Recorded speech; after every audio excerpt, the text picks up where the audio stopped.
Hello everybody, welcome to Civ House. I'm Rob, and I'm going to be walking you through a surprise patch that we got. I've been seeing a lot, reading a lot about the feedback from us, the community, towards Civilization 7, and even just reading the first few things of this. I'm reacting to this live, in terms of like I'm not live, but my reactions.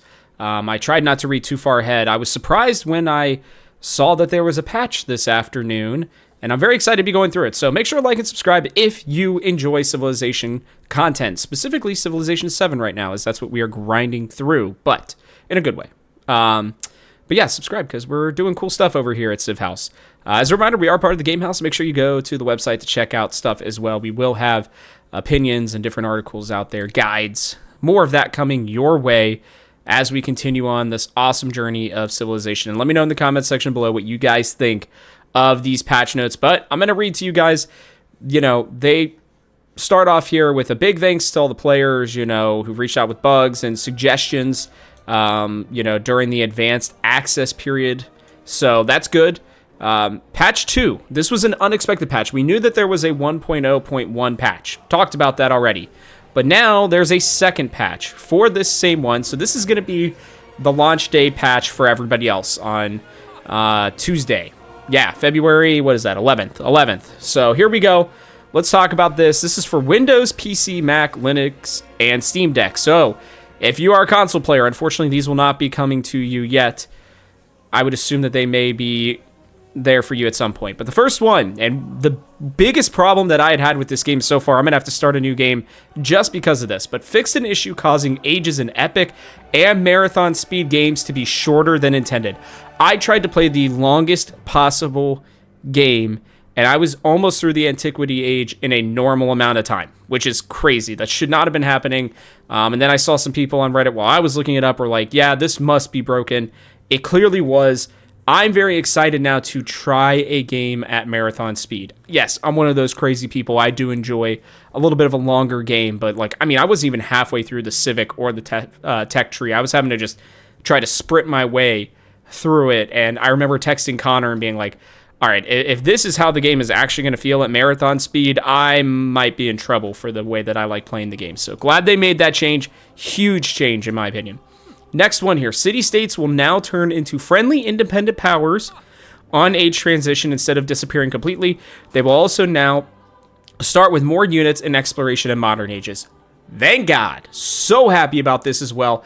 You're trying to influence these independent powers, but it felt like if you didn't just wholeheartedly go after them in the Antiquity Age, then there was really just no point to going after them at all. So this is not even much of really a bug fix. This is more of a decision that they decided to make and listen to us on, and I'm very, very happy about that one as well, because look, city-states are always really cool. I think this version of city-states has the potential to be by far and away the best one they've ever had.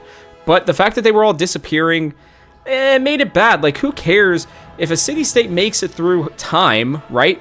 Through the tests of time, then that's great. It means it's supposed to be there. If not, then yeah. I still would love an option for these city-states, to eventually turn into main powers. We're seeing civs that are coming in later versions of the game already, amongst these. So I feel like it'd be really cool to see them, eventually turn themselves into a power with each age. That is something that I would really like to see. Adding more civs, more leaders. I think that'd be a pretty cool way of doing things. Fixed inconsistencies with naval combat. I don't really know what that means, but there is a lot of problems with naval combat, to say the least. I've not exactly spent a ton of time in the exploration age, but I've done a good chunk of my playing through it, and naval combat just doesn't feel great, which is why, here we go, a few more things. Naval units will use the correct combat strength values when attacking another naval unit in all instances. Wow, can't believe that didn't get fixed early on. It feels like they have so much planned for the exploration age. That's supposed to be such a big deal, and there were just so many bugs and so many issues with it that I really was not enjoying it. This type of stuff will help. Naval units will properly take reciprocal damage after attacking another naval unit. Great. Also, a very, big basic that I hope for console players is already there, and that's why they're not pushing it out for them, because I'm a Steam player, and that was very annoying. Naval units will consistently move into the attacked tile after defeating another naval unit. Again, another basic one, but glad they are fixing that. Completing the final milestone of a legacy path no longer adds age progress in the modern age to ensure you have more time to complete a victory. Great. This was a problem we even saw on the modern or on the multiplayer live stream. So I'm glad that they are patching that in before we get to, started too much. Towns will now switch their focus back to growing town automatically if they are no longer eligible for their chosen focus. For example, if their population decreases until they are eligible again. This is good because, I don't know. It's like it gives you a reason to make sure that your towns are staying at, 7 pop or above. I feel like, you could kind of just get them there and then they'd really be OP. Towns are very, very strong. They're not as strong as like a full-on settlement, I feel like, but at the same time, like, there's a reason why they put city limits in, and I'm glad they did. Future Civic is now repeatable in all ages. The cost of future tech and future Civic will now increase more when repeated. That's great. Needed that. If you were, doing well enough in culture or in science, this feels a lot better when you're transitioning ages. It doesn't feel like you're just kind of pigeonholed once you get past a certain point, right? You're able to continue that, I think, in a more serious way, and I'm glad to hear it. Fixed an issue after too many bonuses to growth where food needed. Fixed an issue after too many bonuses to growth where food needed for the next growth event became negative. Okay, so it was just a little bug there. Glad to see that. I hadn't noticed that one, but that's good to note. Improvements to rail networks aimed at increasing the reliability of settlements connecting to the rail network over water, by building ports. Love that. This should apply as long as the capital either has a port or is connected by rail to a settlement with ports. I worried about rail networks. I've not gotten to get too deep into the modern age. I plan on probably just doing a modern age game just to kind of get a little bit more familiar with it. I've gotten to it a little bit, but I haven't fully completed a game yet because I've been making content and trying out different strategies in antiquity and exploration age. And then I started to kind of notice some issues with it that were a little disappointing to say the least. But rail networks are really cool. I'm glad that they are putting this in the game. Everything about this game is moving your pieces, moving your units, right, as quickly as possible to the places where they need to be so that the battles can be more, I think, epic, more intense, more like semi-realistic, I would call them. And so this is good. This is good. Reinforcements are great. Rail networks working properly over water is obviously very nice. Made improvements to the loyalty crisis and the antiquity age, including giving the ability to purchase villas and towns during this crisis, giving another way to manage the happiness of your settlement. Yeah, loyalty crisis was pretty rough, honestly. Was not one of my favorites, to say the least. So I'm glad that villas are being added, I guess. I don't really remember seeing villas, I could be wrong, in my game yet. So this must be a new thing that's going to be added, and that's great during this loyalty crisis, so that you're, not losing a bunch of your settlements. I mean, it was like, I was constantly losing legacy points and everything like that too. It's a great crisis in terms of making the game very difficult, but I'm glad they're at least, curtailing it a little bit. A quick note about crossplay multiplayer. To expedite updates to the PC experience, we will sometimes deploy patches to PC at a different cadence than we do on consoles, including today's patch 1.0.1. As a result, crossplay between PC and console players is temporarily disabled. This will have no impact on console players attempting to crossplay with other console players, nor PC to PC. Okay. That's good to note, because Connor and I have a multiplayer game going right now, and I would be really sad if we had to stop playing that while they were doing all this. It sounds like they are going to be doing a lot more patches. This is very good. We want that. As many patches as we can to get this game to start being in a little bit of a better spot. Love what they've done so far. Changes to the AI. AI will now offer high-value cities less often during peace deals. Dude, I experienced this in, I did my Rome playthrough that I always meant to do, and I was attacking Ashoka, and to finish the war, he was offering me his capital. I get it. I don't really know why that would be worth it, unless if you were just on death's door, and he was holding his own. I mean, he had 8 cities in the Antiquity Age. 3 cities 5 settlements, but you guys know what I mean. It was, or 5 towns, excuse me. It was a lot. It was a lot, and then, I only took 2 of them and burned 1 to the ground, and then he's like, here, take my capital. I didn't do it because it didn't feel right. I'm glad that they are patching that. In Modern, AI will now declare war less often at the start of the age. Okay, that's good. I hadn't experienced that. I was actually the one declaring war most of the time to start. So, yeah, that's good.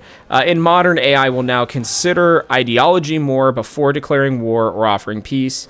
Okay, again, a nice little thing there for sure. Other leaders now have a decreased desire for war if neither party has an ideology.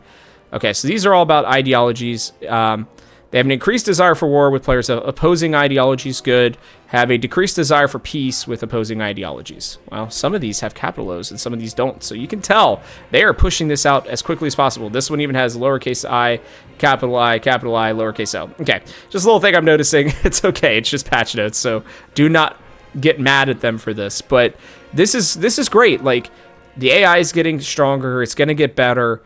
I think that that's important because ideologies, right, are, even in real life, right, that's what drives a lot of wars. It's not just land grabs. A lot of the time, it's different religions, different governments, all that kind of stuff. So these are good. This is good. All right, fixed an issue on the camera on negative resolutions where camera would focus lower end of the map when clicking on the mini map. Okay, can't say I was having that issue either. UI, here we go. Another big one. Replaced the simplified Chinese font with the font in use in Civilization 6 while we work on an additional improvement for future patches. I don't play on simplified Chinese font, but for all of you Chinese players out there, that's awesome. Very happy for you. Fixed an issue where the settlement menu fails to open when clicking on a non-player settlement banner in game. Yes, one of the first things that Connor actually texted me about when he was playing on this patch. He's playing through his playthrough right now, and he goes, hey, like, this was patched in. This is a good thing. I was like, oh, yes, this is very nice. I'm very, very, very happy to allow that to happen. Fixed an issue where yield icons fail to populate on the now available buildings when converting a town to a city. That's very nice as well. Fixed an issue where some text was cut off on the global yields breakdown screen. There's a lot of text getting cut off, so I don't know if this is the only spot that they're going to need it, but it definitely is going to be helpful. Added a notification for completed espionage acts. Another thing that Connor, because he's playing through, if you guys don't know, he's playing through his Harriet Tubman Maya game, so we'll have to see where he goes with the next age, but very good thing. He was going to send me an espionage screenshot, but we didn't get a chance to before he had to go off for the evening. So great that they are doing that. You need to see it, like, what's happening during espionage. So very glad that we get a notification. They need a lot more notifications in this game, I'm going to be honest. City projects no longer appear to be purchasable. Okay, that's probably smart. Your current religion is now displayed first in the beliefs picker tab. Okay, I have really not focused too much on religion yet. I still think it's kind of a bummer that it's not available through all ages. Like, I would really love to get my religion going in antiquity, but that's another video for another day. Fixed an issue where a district's health bar would remain on screen after being fully healed. Okay, that's good. Fixed an issue where leaders fail to have a portrait when the relationship is changed during the gameplay.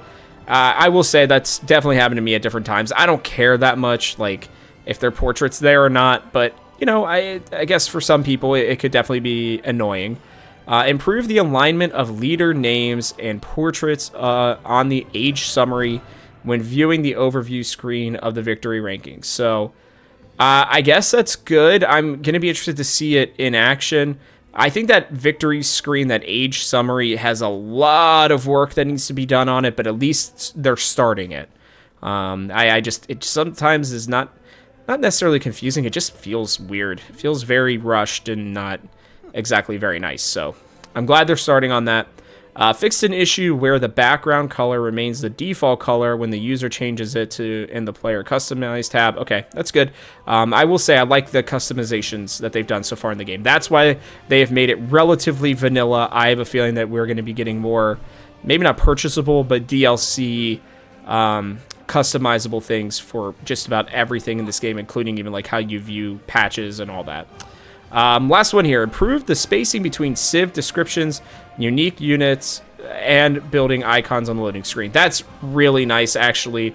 It did feel like a wall of text at times, so I'm very glad to see that that's what they're doing. But overall, guys, I'm going to be honest with you. This feels good. Like, specifically, the gameplay changes, I think, are good. The AI stuff is fine. They still have a lot of work to do, I think, on AI stuff, and they always will. But these big gameplay issues, like these first few, are just so huge. Fixing naval combat is really important, right? City-states sticking around, great. Fixing the freaking game speed, something that should have never been an issue. I guess maybe almost nobody on their team plays Epic or Marathon games. I don't know, but that feels like something that absolutely needed to be fixed right away, and I'm glad they did.